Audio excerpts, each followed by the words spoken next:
Informasi lain, Saudara, DPR mengesahkan Wakil Menteri Keuangan Thomas Djiwandono sebagai Deputi Gubernur Bank Indonesia periode 2026-2031.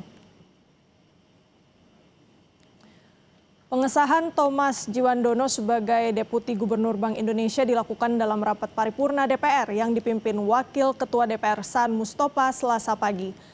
Sebelum disahkan, Ketua Komisi 11 DPR Muhammad Misbakun melaporkan hasil uji kelayakan calon Deputi Gubernur Bank Indonesia di Komisi 11 DPR. Thomas Djiwandono yang saat ini menjabat Wakil Menteri Keuangan dinyatakan lolos dan akan menggantikan Yuda Agung yang mengundurkan diri sebagai Deputi BI. Dewan yang terhormat, apakah laporan Komisi 11 DPR RI terhadap hasil uji kelayakan calon Deputi Gubernur Bank Indonesia tersebut dapat disetujui? Terima kasih. Dan selamat kepada calon Deputi Gubernur Bank Indonesia. Semoga amanah ini dapat dijalankan dengan penuh integritas dan kebijaksanaan, serta memberikan kontribusi nyata dalam memperkuat kebijakan moneter, menjaga stabilitas keuangan, dan mendukung perkembangan ekonomi nasional yang berkelanjutan.